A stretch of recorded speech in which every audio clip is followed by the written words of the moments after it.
as a Zoom meeting pursuant to the provisions of Assembly. Due to COVID-19, this meeting will be conducted as a Zoom meeting pursuant to the provisions of Assembly Bill 361, which suspends certain requirements of the Brown Act. This meeting is being live streamed on the CCTA website. The chair will call upon members, staff, and other speakers by name. Please speak clearly and state your name before giving comments or remarks. Persons participating via Zoom with their cameras enabled are reminded that their activities are visible to viewers.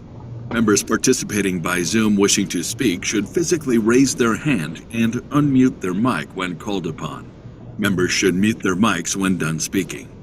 Citizens participating by Zoom wishing to speak should use the Raise Hand feature or dial *9 if participating via phone, and the chair or staff will call upon them at the appropriate time. Citizens will have 3 minutes to speak. After 3 minutes, staff will lower their hand and mute their mic. Participants via phone will be called upon by the last 4 digits of their phone number. It is requested that public speakers state their names and organization, but providing such information is voluntary. Written public comments received in accordance with the teleconferencing special notice for public comment guidelines are printed on the meeting agenda. If authors of the written correspondence would like to speak, they should raise their hand and the chair will call upon them at the appropriate time. All written correspondence received after that and during the meeting will be entered into the record. A roll call vote will be taken for all action items. Thank you for participating in a meeting of the Contra Costa Transportation Authority. All right, thank you for the video, Jackie. Actually, next we'll conduct a roll call. Okay, Member Bana? I think you're muted. Sorry, I'm here. Thank you. Member Boardman? Present. Thank you. Member Weeks? I'm here. Thank you. Member Karimi? Present. Thank you. Member Keeshan? Member Olson? Present. Thank you. Member Pinkham? Here, still above ground, thank you. Thank you. Member Riley? Member Riker? Here. Thank you. Member Simmons? Vice Chair Dugan? Vice Chair Dugan? Chair Sarmiento? Present. Thank you. Okay, we have all members present except for Member Keeshan, Member Riley. Bill Keeshan's here. Oh, thank you, Member Keeshan. So that Member Riley, Member Simmons, and Vice Chair Dugan are absent. All right, thank you, Jackie. The next item on the agenda is public comment. Jackie, have we received any public comment? No written public comment received. All right, thank you. Is there anybody wishing to speak during public comment on an item that is not part of the agenda? If so, please raise your hand and I or staff will call upon you. Jackie, do you see any hands up? Or Colin, do you see any hands up? I do not see any hands, Chair Sarmiento. All right, I don't either. All right, so we'll move on to item 3, which is the consent calendar, which includes the summary of actions from the May 23rd, 2022 meeting. Are there any changes, comments, etc. from the committee? So please raise your hand or speak up. All right, I don't see any hands up.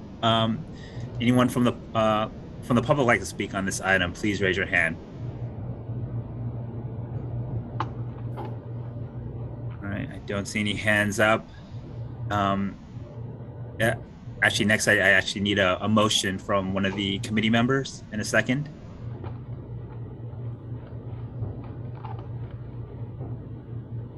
I'd like to motion that we approve the consent calendar. All right, I have a motion from Committee Member Weeks. Do I have a second? Yes, I'll second it. All right, so I have a first from Committee Member Weeks, second from Committee Member Karimi. All right, Jackie, can you do a roll call vote, please? Yes, Member Vanna?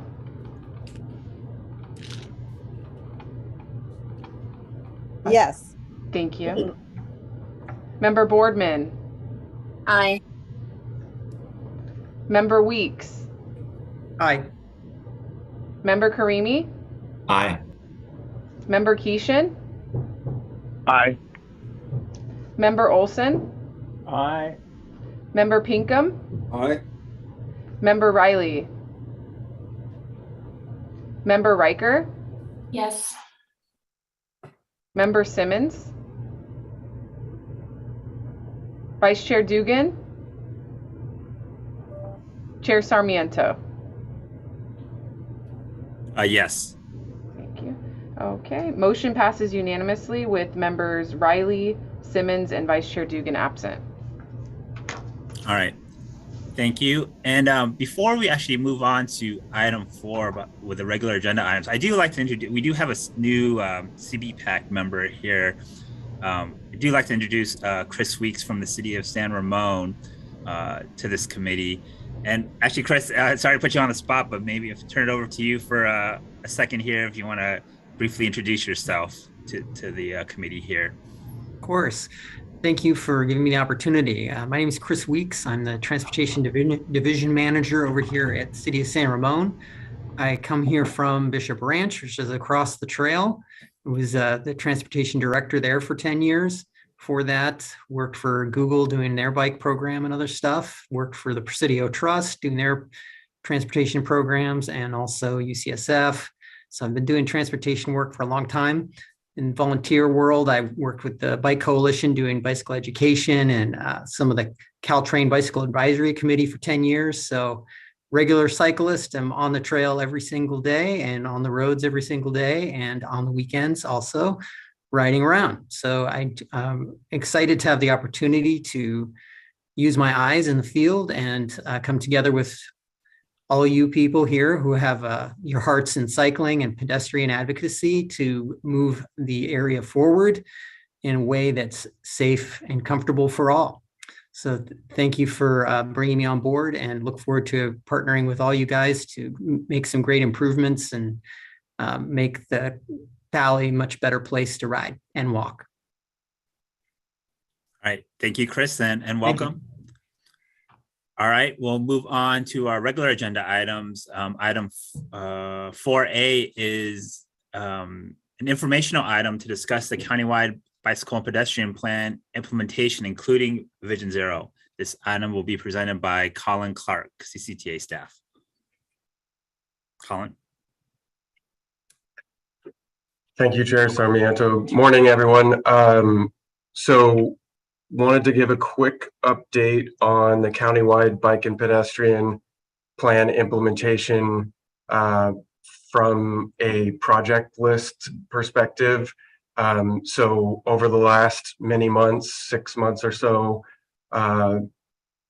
CCTA staff has been working with each of the local agencies to get an update on the project list that was included as Appendix D, as in dog, in July 2018, when that project list was adopted.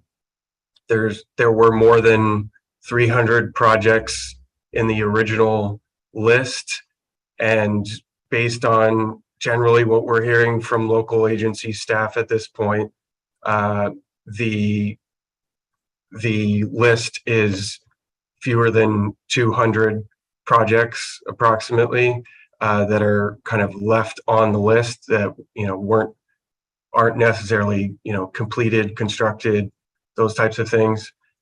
So we're continuing to work on updating that list so that we can share with this group with more detail, so that you have a better idea of what hasn't yet been implemented and what you might be able to look at to inform some of the prioritization and sorting efforts based on different grant sources.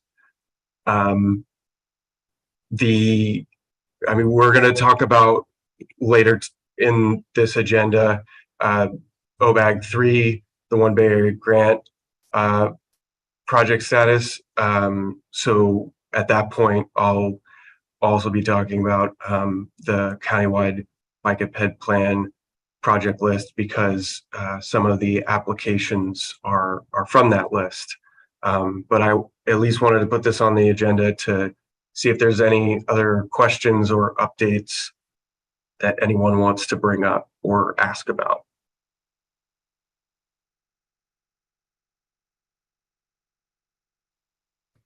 All right, are there any questions or comments for Colin on this item? All right, I don't see any hands raised and nobody speaking up, so I'll turn it over to the public. If anyone from the public would like to speak, please raise your hand.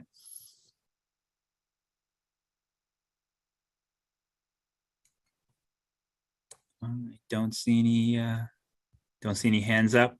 All right, thank you, Colin. We'll move on to item 4B. Sorry, Robert. Go ahead. I see that Steve Kersavan is here.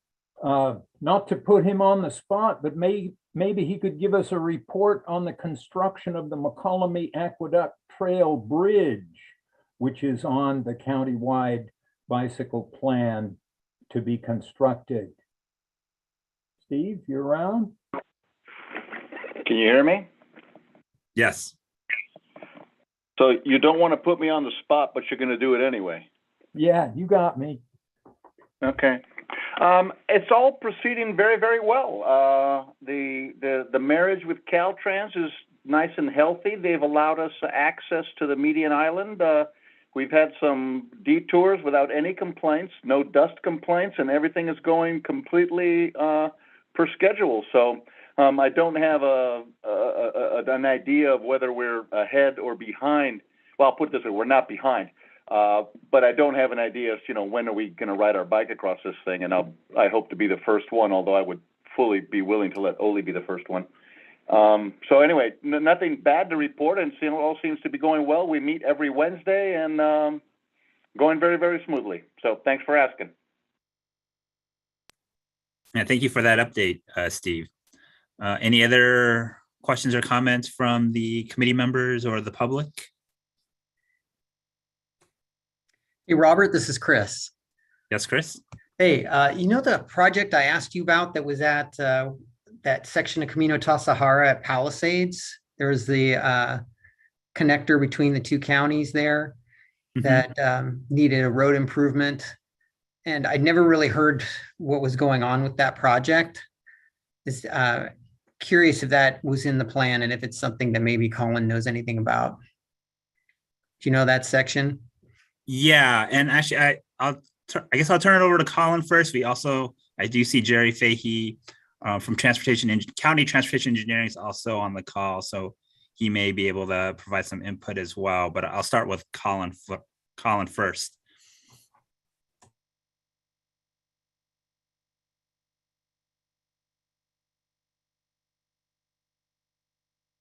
Or Colin, do you have any update on that?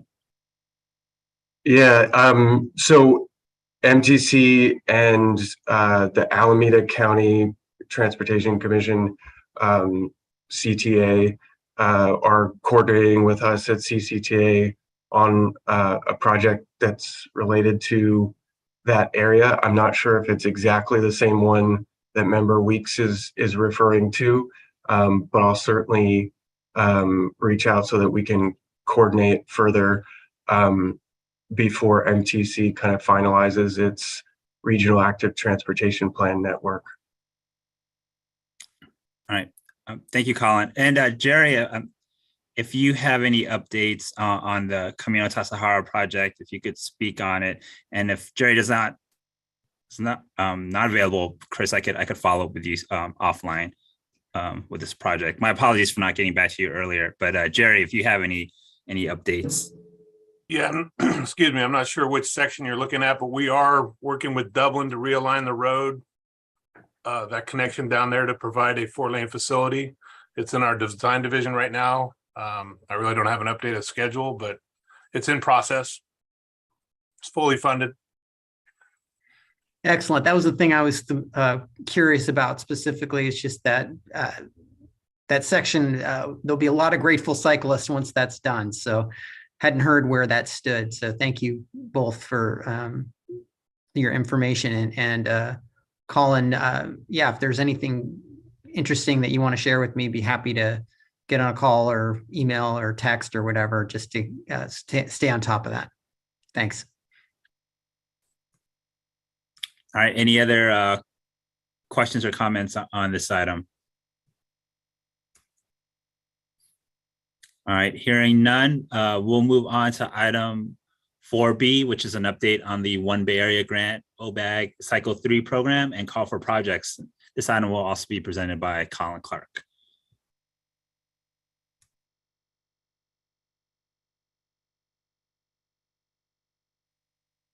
Thank you, Chair Sarmiento. So sharing screen here.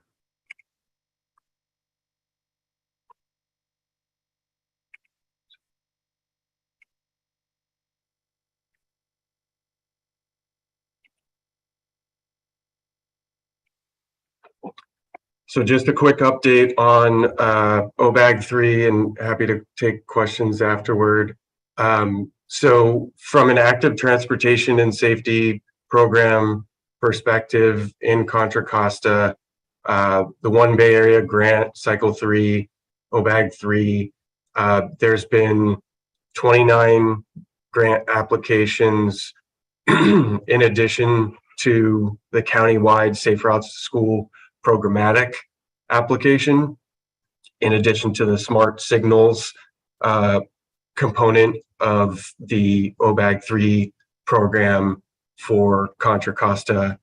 And there's at least 18 different jurisdictions that are represented as either lead applicants or co-sponsors, partners, partner agencies.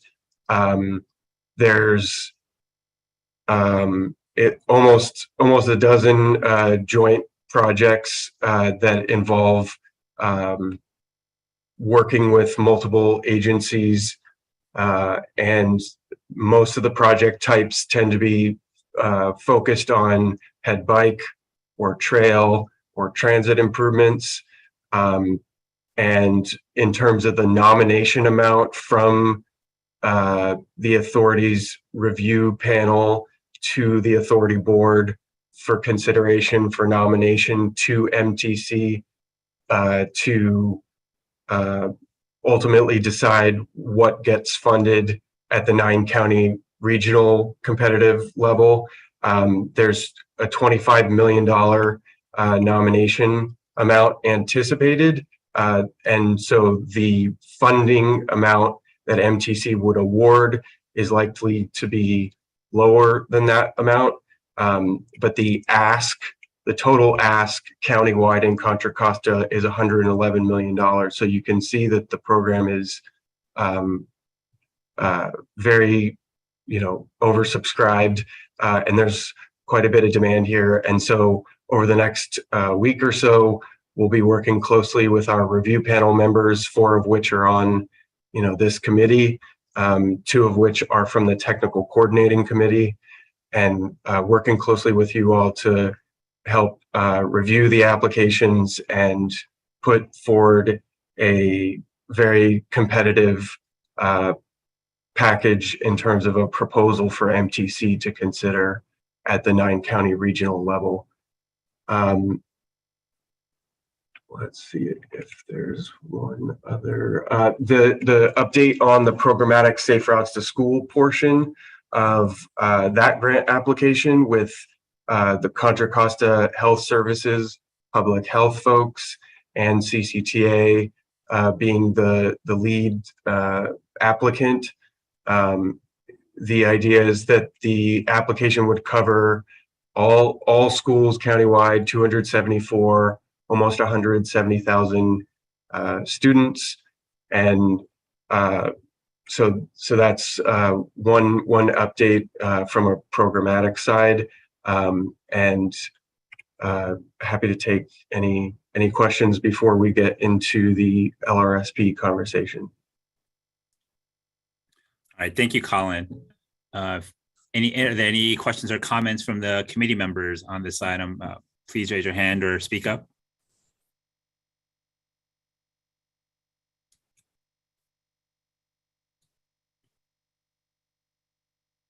All right, I don't see any hands up. Oh, I do. All right, Sean. Sorry I was late today. I was having issues, first of all. Thank you, Chair Sarmiento. Just a quick question, Colin. So obviously OBAG is not alone in being oversubscribed as a grant program. What's the approach that could be taken here? Is that certain projects will get awarded and certain projects won't, or will there be an opportunity for projects to receive partial funding for their requests? So generally speaking, there may be an opportunity. It'll be up to the review panel to discuss potential opportunities to partially fund certain projects. And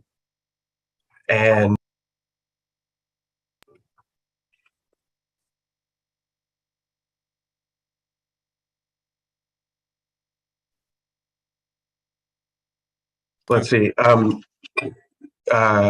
in terms of what was the other part of your question, Member Dugan, Vice Chair Dugan? I think you more or less answered it. It was just, will there be flexibility and smaller amounts given to projects that are, instead of just denying the project wholesale, is there an opportunity to give partial funding for to fund the partial request? Does that make sense? Yeah, and I guess another point I wanted to make there is that the authority staff is committing to work with each of its jurisdictions, even if OBAG 3 isn't the ultimate funding source for a particular project. There are other sources. So authority staff will be coordinating with each of the local agencies,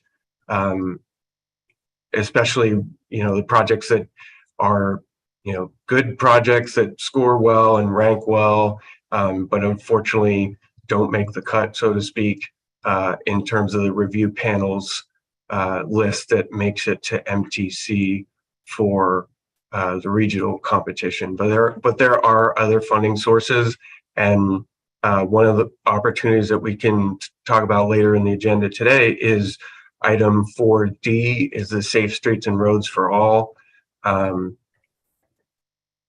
And that grant opportunity is under the IIJA, the Infrastructure Investment and Jobs Act, the federal bipartisan infrastructure law, SS4A, Safe Streets and Roads for All. So that program is a 4 or 5 year program, $1 billion per year, I believe. And there's a action planning component and an implementation grant opportunity each year, and in particular in this first year, with the application being due September 15th. So CCTA staff will be working with local agencies to work on the eligibility to make sure that we are eligible to go for an implementation grant competitively nationally, and then potentially use some of these OBAG 3 grant applications to inform that grant application for the SS4A.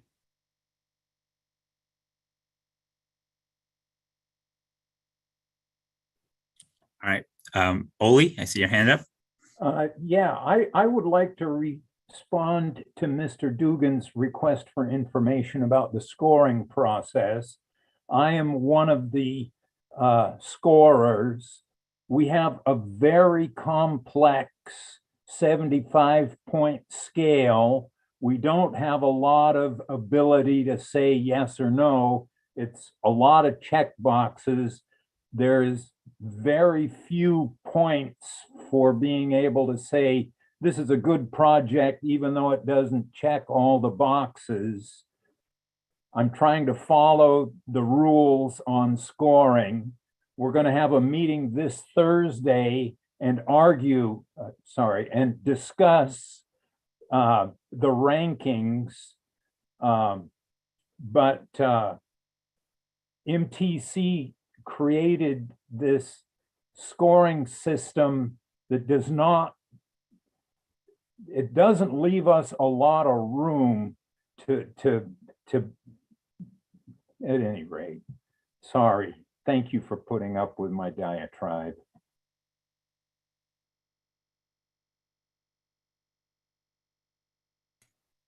All right. Any other questions or comments on this OBAG 3 item? And I think I'm not sure if I gave the public the opportunity. So if any members of the public have any questions or comments on this item, please raise your hand. All right. I don't see any hands raised, so we'll move on to item 4C, which is an update on the countywide coordination of local road safety plan efforts. And this item, again, is being presented by Colin Clark. Thank you, Chair Sarmiento. So I'll pull up a slide here and then give a general overview as we start the conversation about the local road safety plan efforts.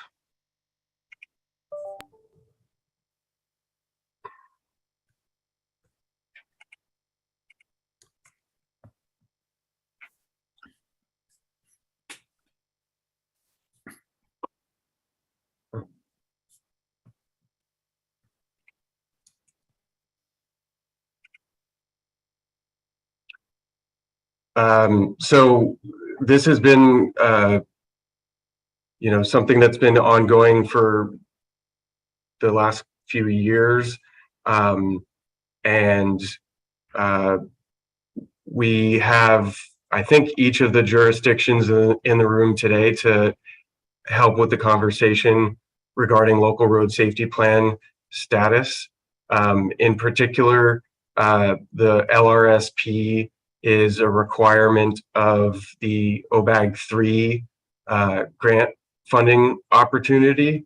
It's also an eligibility criteria when it comes to HSIP 11, the Highway Safety Improvement Program, and increasingly more additional funding sources are requiring something similar to the local road safety plan to be eligible for funds.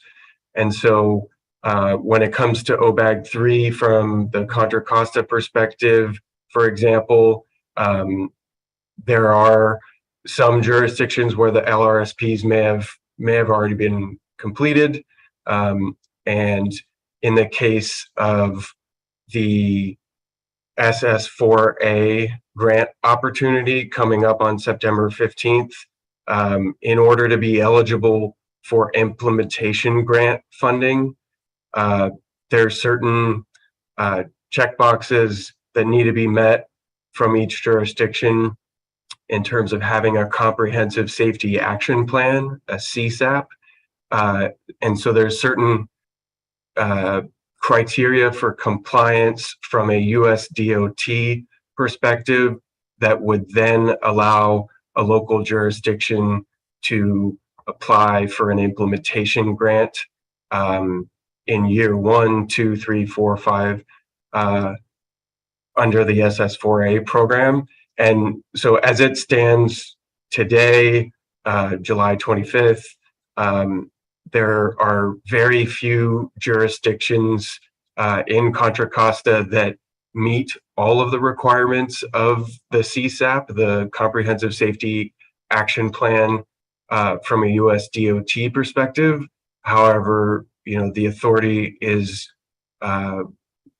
ready to move forward on a multi-jurisdiction effort with the agencies who want to opt into a multi-jurisdiction effort to coordinate to address these different criteria. For example, one of them is from a Vision Zero safety perspective, the US DOT requires that a jurisdiction have a target date that is a commitment of when that jurisdiction will achieve Vision Zero in terms of reducing and then eliminating fatalities and severe injuries, in particular as it relates to people walking and biking.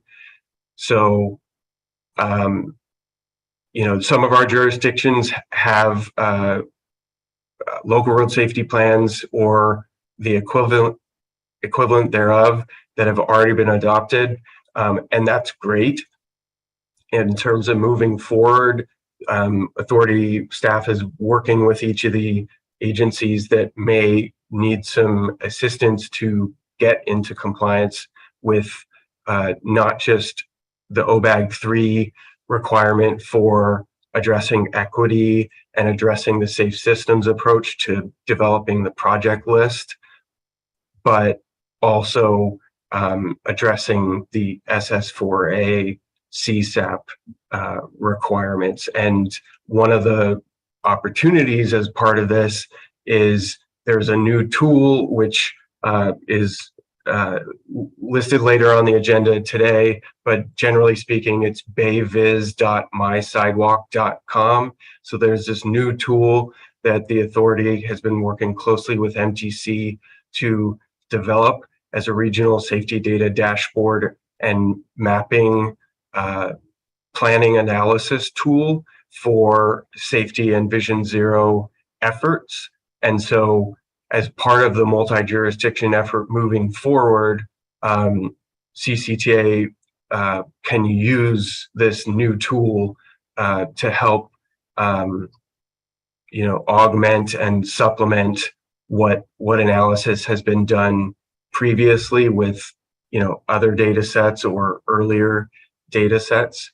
And so today the hope is to get some input from different jurisdictions that are interested in participating.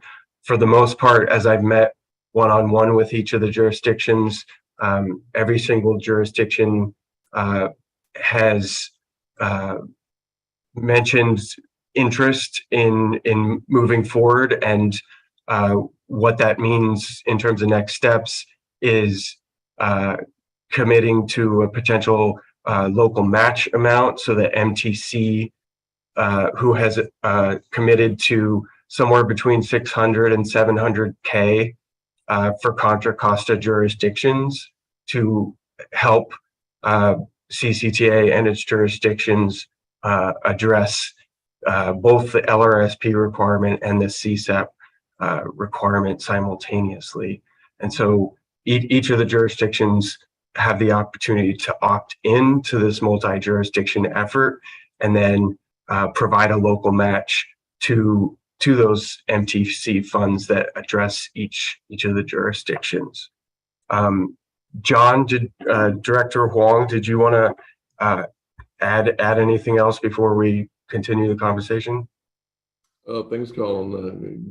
Good morning still, everyone. John Huang, Director of Planning. Yeah, I think Colin pretty much articulated the program right now and the opportunities. I just want to reiterate a couple of key points here. So based on that list that you all see right now, Colin listed the cities that receive some funding and cities that have not received funding. So the money that Colin's mentioning comes from MTC, so it's going to come through CCTA. So CCTA will be the facilitator of the funds, and we're looking at working with the individual cities and trying to get these documents completed by next December, December 23. So it really, I guess one question we have is for the cities here, the agencies, Is that something that you'll be open to? And for us facilitating, and we may have an on-call consultant bench that you can utilize, or is it something that the individual cities would just want to go on their own and just try to work on this on their own? The money that you already received from Caltrans can certainly help with the match towards the MTC money. And then again, we'll work with individual cities differently on a one-on-one basis, but ultimately, we'll basically help manage the program on a higher level as far as funding, as far as completing the funding. And then the cost of these individual plans, I've heard it, go up as high as 150,000. I don't know the exact cost, but if we can get a couple consultants to do more than one plan for for each city in the county, then maybe there's some advantages to that, and comes some cost savings that comes out of that. But right now, Colin and I just want to hear from you all to see what your preference is and what would you like to do or for us not to do.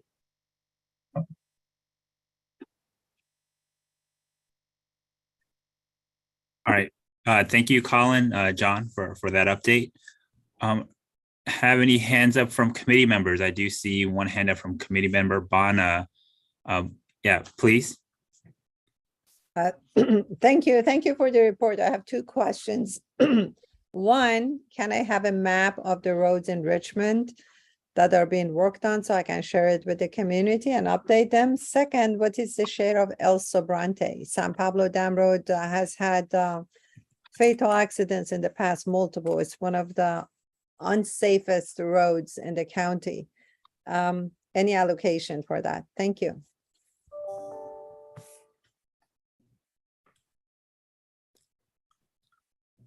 All right, I'll leave the first part of your question, committee member Bana, to Colin, and then I may be able to answer the second part about El Sobrante. But Colin, if you like to go first. Sure. So I want to make sure I took down notes accurately. So I think the request is for GIS layers, shapefiles, or some sort of PDF map of roads in City of Richmond. Is that what I'm hearing is a request? Just basic minimum information to pass to the community, nothing fancy. Name of the street or the map or just description of what's being done. Thank you.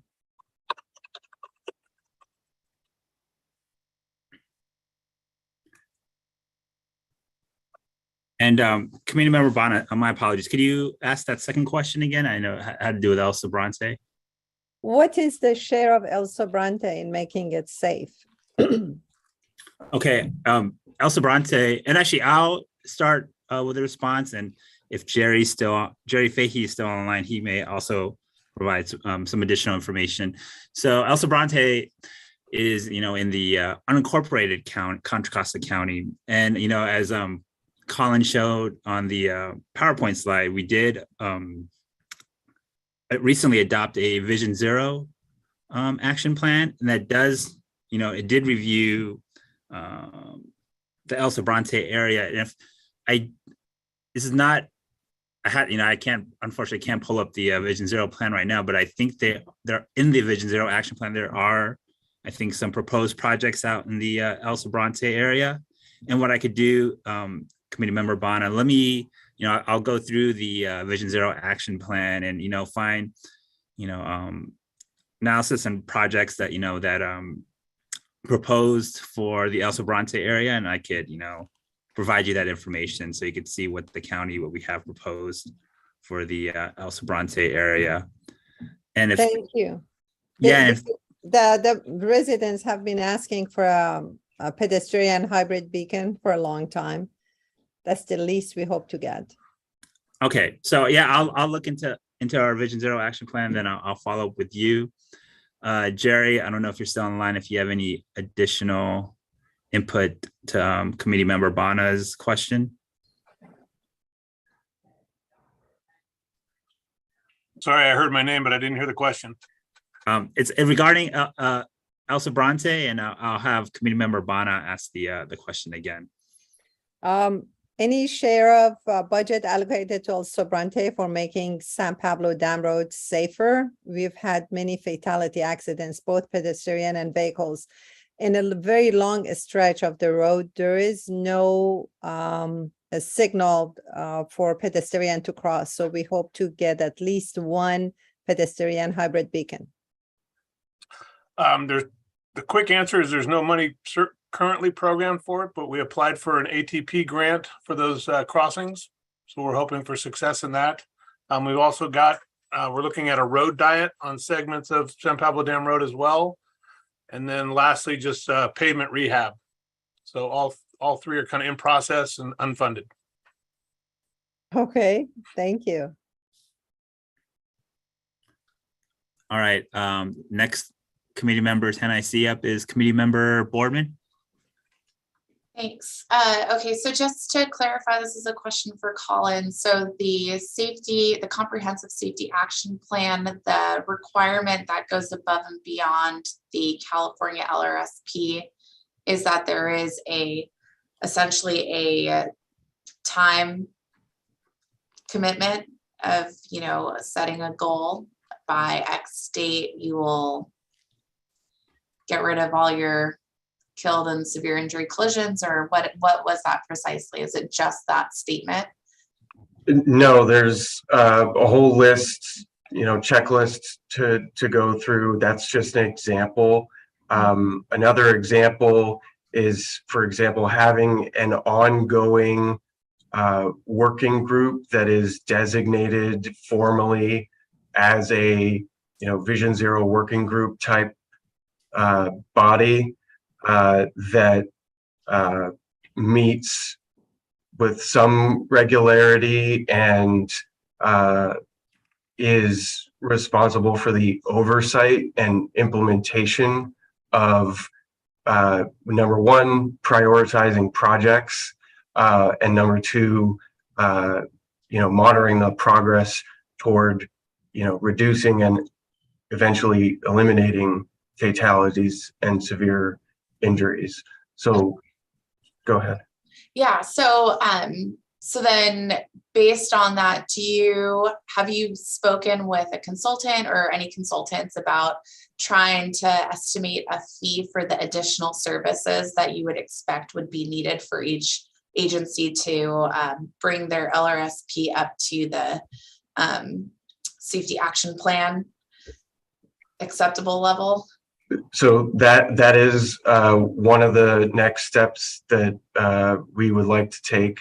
Up until this point, we have been looking at each of the agencies to figure out, what would it take scoping wise, and who's interested in opting into this multi-jurisdiction effort, and then if there are efforts ongoing already that are doing, Caltrans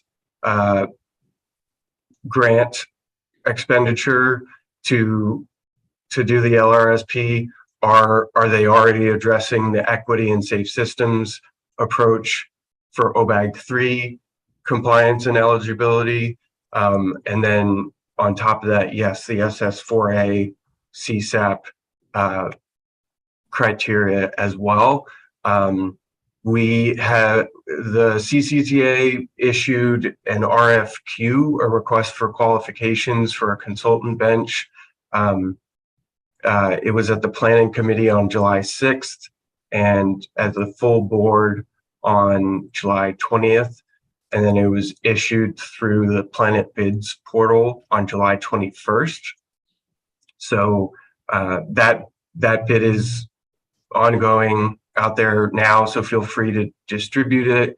And then in the coming month, there'll be a better idea of which consultants may be, eligible to help with this kind of stuff.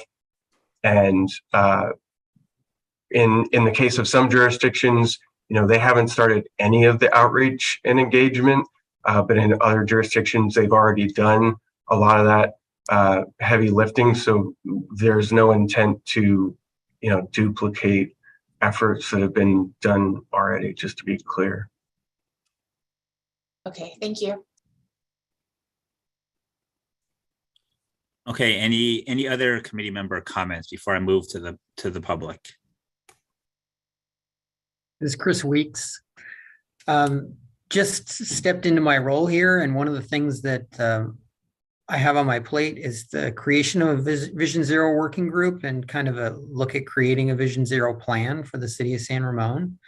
So Colin, it'd be, whoever's going to be brought on board to do this stuff. I mean, I'd be definitely interested in seeing if it was something that could be done in a multi-jurisdictional way. Obviously, to make it a little easier. But secondly, if we don't have something like that in place, we do want to do the that SS4A grant, and we're trying to find a way to comply using our bicycle master plan and some other stuff. But I know we don't have tons of time, so please keep City of San Ramon in that loop, as interested in working with this group and maybe moving us along the path towards Vision Zero here in the city. Thanks. Yeah, sounds good. And I guess another thing to add here is that, this is still meant to be a locally led process. So if there's any local agency staff that, want to be involved in, for example, the consultant evaluation and selection process, reach out to me, call me, email me. We can talk about that. And then in terms of the outreach and engagement, there's some jurisdictions that haven't started at all. And there's a definite desire to make sure that, there's an authentic, locally led outreach and engagement piece of the scope. And so, CCTA is happy to work with the local jurisdictions to make sure that that happens.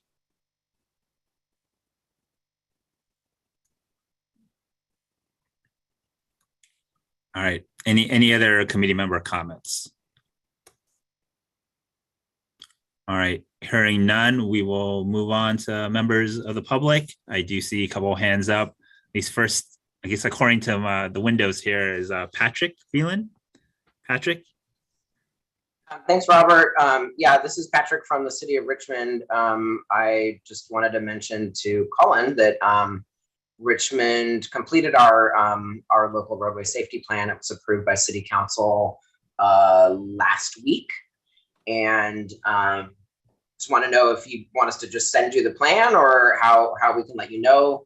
The plan is also available on Richmond's Travel Safe Richmond website, where you can download there. And I also wanted to mention to committee member Bana that if she needs anything, that she can reach out to me for maps or other information in Richmond.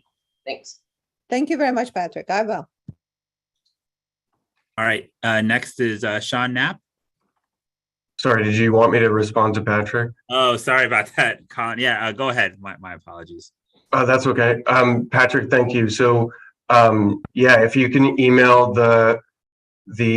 any sort of ordinance or policy resolution and packet that went along with what was adopted last week, and a spreadsheet version of the project list that was approved and whether or not it was prioritized or something like that, so that we can have a clear picture of whether or not it's CSAP compliant in terms of SS4A grant funding. And you and I can talk offline in more detail, obviously, about if there's any additional scope there that you want done or that it's already covered.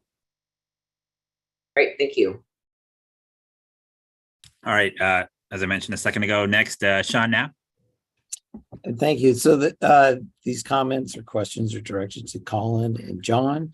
The towns of Moraga has also approved their local road safety plan. And I know I looked at Lafayette, it was also on the list there. They have a Vision Zero plan that was adopted in 2021. So one suggestion, Colin, is to check before you put something like that up, check with all the agencies, because it appears that not very many agencies have completed the local road safety plan, which I think maybe not correct. And then I'm still learning about this SS4A, and if there's a way to provide us with like a matrix that would show what qualifies for an SS4A.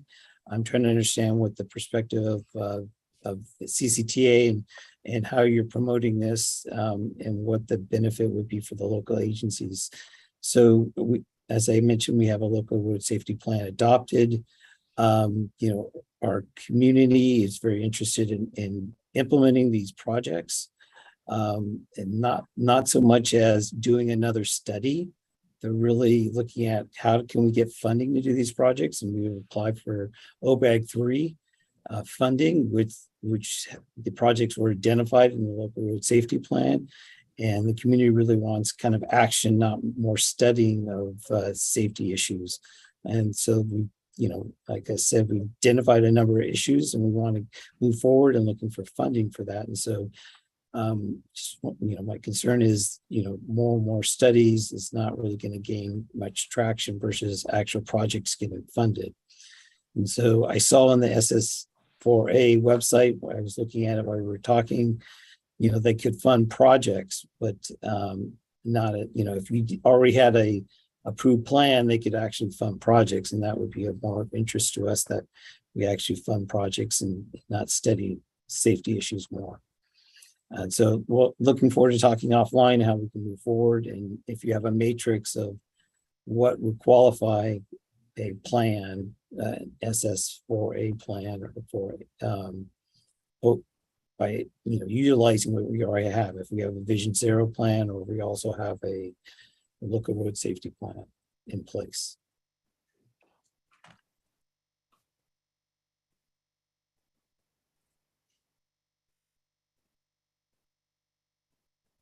Colin, I don't know if you have any response for that, or should I move to the next speaker?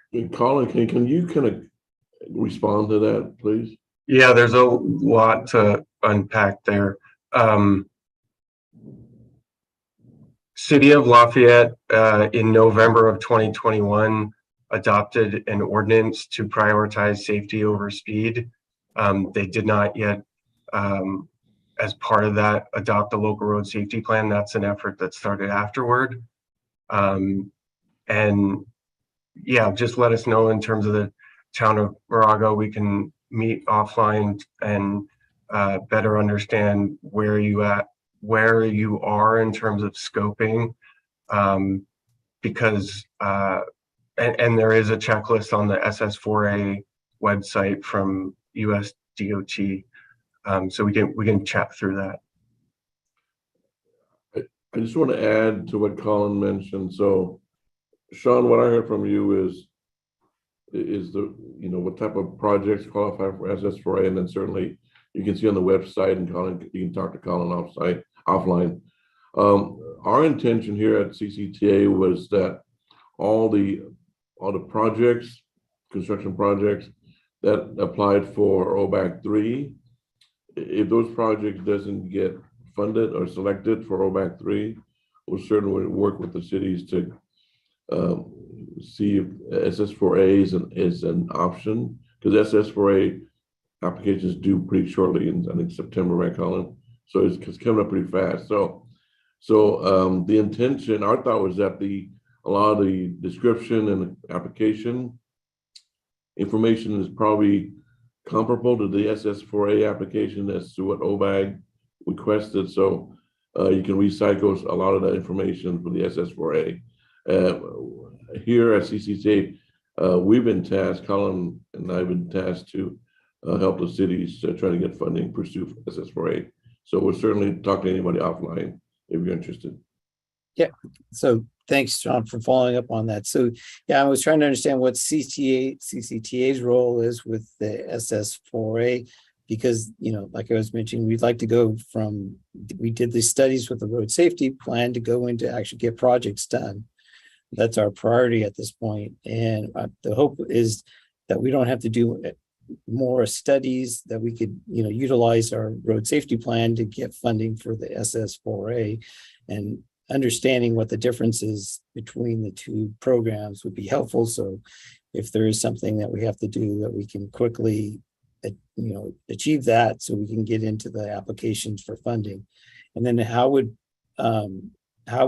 CCTA support individual agencies for doing the applications? Is that something as part of this program that you're looking to help with, or you just can help us make, give us some feedback on our previous OBAG 3 applications and to help us individually apply for SS4A?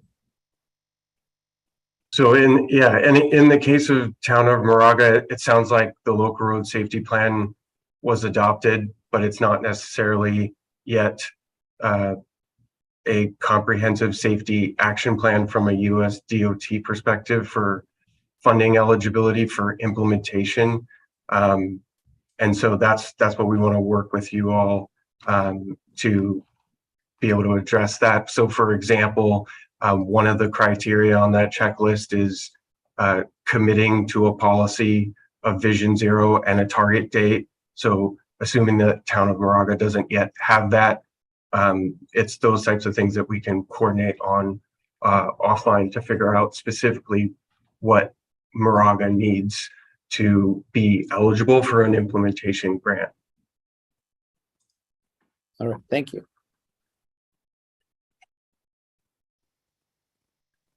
All right, the next hand I see up is Jason Chen.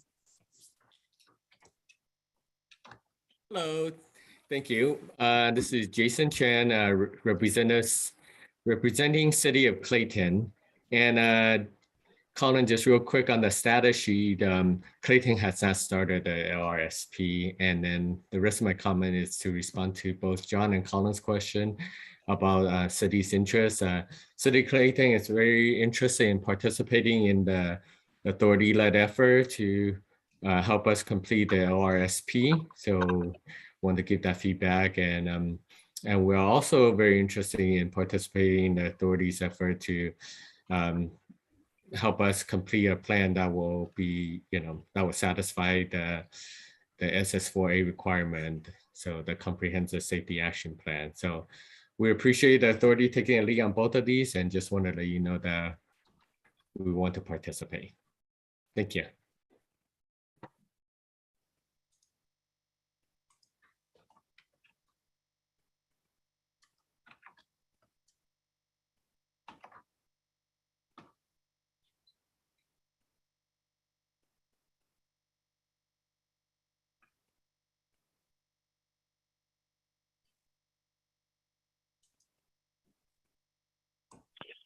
I'm not sure if we lost Robert, but as vice chair, I will let him off the hook for a second and call on, is it Yvette from the city of El Cerrito? Go ahead. Yes, Sorry, thank you. Yes. My apologies. Thank you, Sean. Thank you, Vice Chair and Chair. Yes, City of El Cerrito, like ditto what Jason Chan just described for the City of Clayton. Jason is also helping the City of El Cerrito understand all these requirements and has reached out to the CTA on our behalf. We're a small city and we do have funding for the LRSP, just haven't been able to start that. So very much interested in the CCTA's effort to either, make their pool of consultants available to us or lead the technical effort. Also explaining the gap between the LRSP requirements and the SS4A requirements. And then finally on the the regional effort to submit a regional application for SS4A, we're very much interested and would appreciate the CCTA's help on it. These federal grant applications can be really difficult to understand all the requirements and time consuming. So as much as we can pull our resources together and make ourselves more competitive at a national level is, I think, very much appreciated. So that's it. Thank you for the opportunity to comment.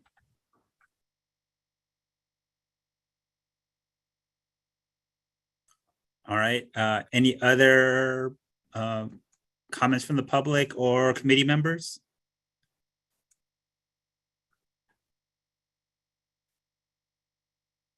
All right. I don't see any other hands up.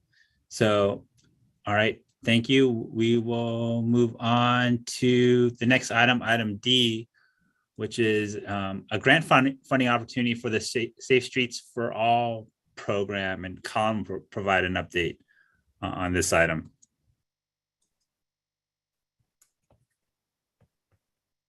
So yeah, so this item we covered. There's a lot of different moving pieces right now in the safety realm and the bike ped realm.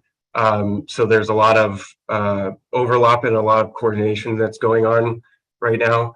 And SS4A is a part of that. And so I'll be in touch with each of the agencies as it relates to both the LRSP and bringing it into compliance with SS4A, so that ultimately a local agency in year 2, for example, of SS4A would be able to potentially be a lead applicant without the help of CCTA or MTC as a project sponsor, assuming that they are eligible.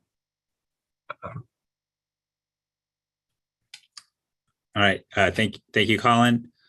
Any questions or comments from the committee on this item that has not already been asked? All right. I don't see any hands up. Any questions or comments from the members of the public? Please raise your hand.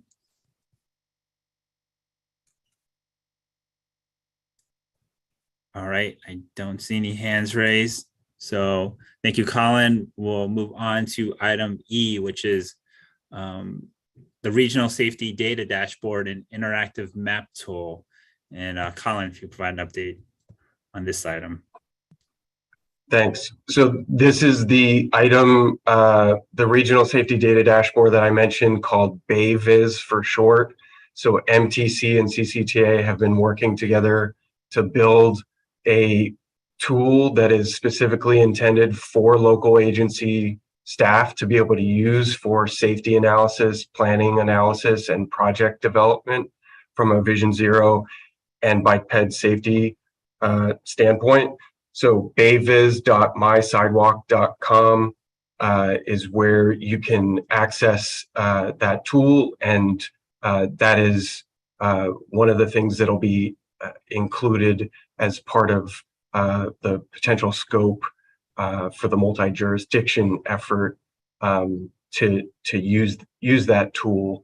But planners, engineers, and elected officials, decision makers are all able to use that website today at this point. So feel free to visit bayviz.mysidewalk.com, and we'll talk about it some more in the future. All right. Thank you, Colin. Does any members of the committee have any questions or comments for Colin?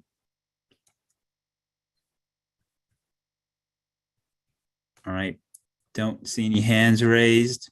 Any members of the public have any questions or comments for Colin on this item?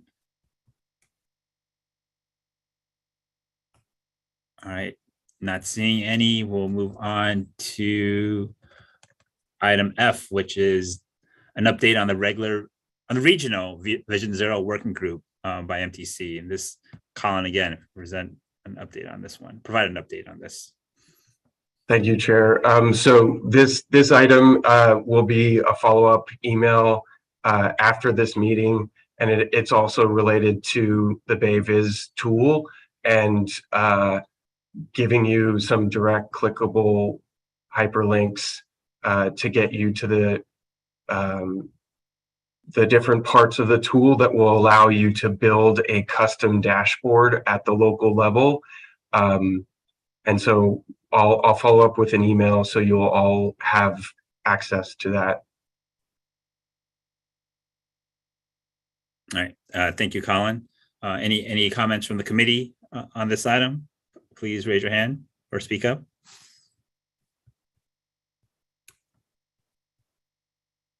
All right, don't see any hands up. Any members of the public, if they have any questions or comments, please raise your hand. All right, I don't see any hands up as either. So, all right, we'll move on to item, one second here, item G, which is other business. And I don't know, Colin, if you have any items to discuss for this.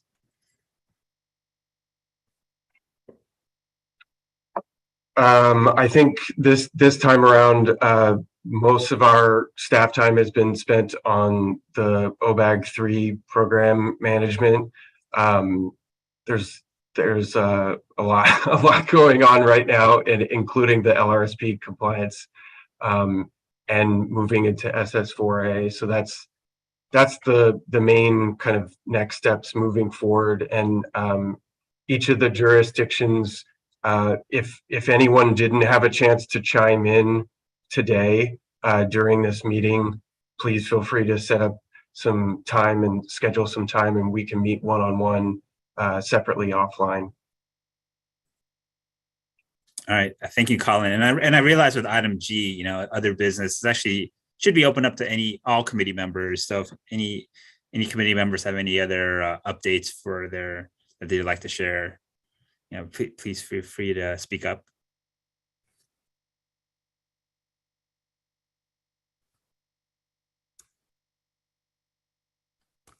All right, since I don't hear anybody else speaking up on this item, we'll move on to item H. Are there any upcoming topics that committee members would like to discuss at a future CBPAC meeting? If so, please raise your hand or speak up now.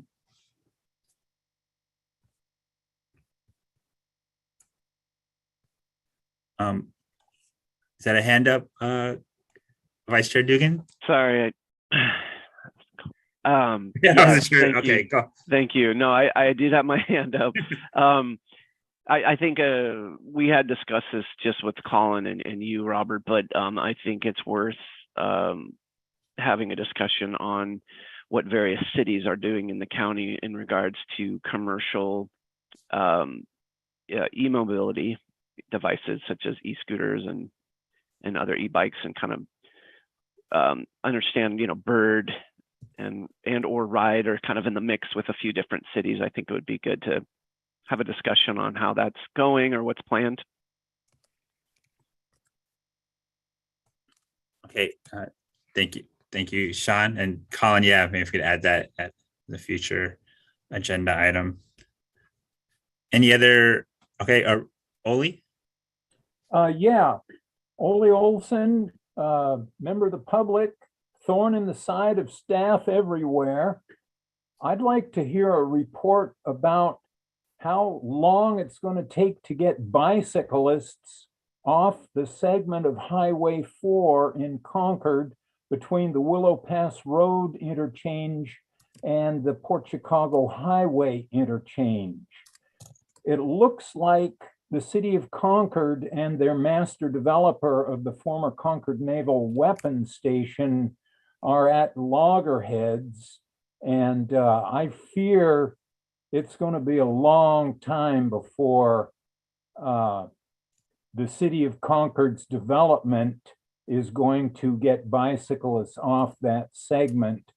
I'm thinking as a member of the public to ask our assemblyman in the federal Congress, assemblyman, is he, whatever he is, Mark Desagne, to get permission for bicyclists to use the maintenance road of the Contra Costa Canal as it goes through Military Ocean Terminal Concord. Initially, years and years ago, this was on the East Bay Regional Park District's map of potential bike routes, but MOTCO, Military Ocean Terminal Concord, said absolutely not. And I got stopped 2 weeks ago by my 24th law enforcement official when I was riding my bicycle on that segment of freeway. I ride it only 100 times a year. That's about twice a week. So since 2006, I've been stopped about 1% of my trips on that segment of freeway. And everybody tells me, everybody, not just law enforcement, that it's very dangerous to ride a bicycle on the shoulder of the freeway. I do not disagree with that, but it is the safest route currently available for a bicyclist to get between East County and Central County. Every other option is either a death trap or does not provide bicycle facilities. Okay, I'll shut up. Thanks for putting up with my rant. All right, thank you. I do see committee member Weeks' hand up. Hello, Chris Weeks, representing SWAT and City of San Ramon. Just a couple things that I think would be great to discuss. One is bike storage, secure bike storage, especially e-lockers for one. I found that e-lockers do not perform very well when you look at their cost effectiveness when you're trying to get grants. And even though you can put 10 times this number of bikes and different users in an e-locker versus a standard locker, you don't get any credit for any of that. And it's been difficult. I've been trying for many years in many locations to get e-lockers with grants. And every time I've had to give up on the grant and move and just pay for it. So it would be really great to, as a committee, look at air quality management district cost effectiveness stuff, other cost effectiveness calculations for grants, so that we can start qualifying for these things. Because I know that I don't want to go see a movie and leave my bike locked out in front of the movie theater for sure. But if there was an e-locker or something like that, the odds of me actually going and shopping and leaving my bike in a secure facility would go way, way up. So would love to look at that. And then a second thing that just popped to mind is bike maps, having maps for people to navigate the East Bay. There used to be some very elaborate maps that were broken into 3 parts. They're harder to get and hard to read, and we haven't really moved our bike mapping capabilities into the new age. And so it'd be great to look at finding ways to help cities create bike maps, look at some of the stuff that maybe San Francisco's done with the street inclines being indicated on some of these maps, especially in places like San Ramon. So sorry if I'm going over old territory here, but the basics, storing your bike and getting to where you need to go are super important, and would love to put some energy into that in this committee at some point. Thank you. All right, thank you for that input. Any other suggestions for items and for a future meeting from committee members? All right, committee member Keeshan.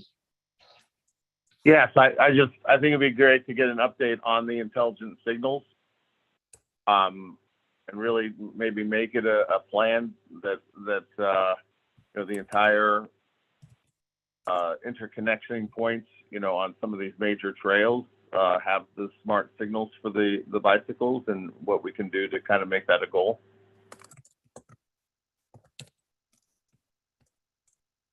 Okay, all right, thank you. And then I see committee member Boardman. Yeah, and not to call out Kirsten, but it would be great if we could get an update on safe routes to school and bike and walk to school day, or bike and walk and roll to school day. I guess that's coming up in October, and what the plans for each agency is to engage their school districts and schools.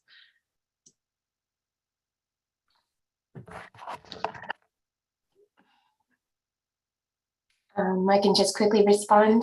I think that's a good idea, Seminar. And yeah, Colin, if you can, or maybe it's up to the chair to put Street Smarts Diablo on the agenda for the next meeting. I'd be happy to give a presentation of what's going on safe routes wise. Kirsten, I could talk with Colin about including that in the future agenda. So, thank you, Robert. all right. Any other suggestions for topics? All right. Hearing none, seeing no hands up, we'll move on to the last item here, item 5, which is adjournment. Yeah, just keep in mind or note that there's a special meeting proposed for next month, August 22 at 11 a.m. So with that, this meeting is adjourned by my time, 12:18 p.m. So thank you all and have a good day. Bye, thanks.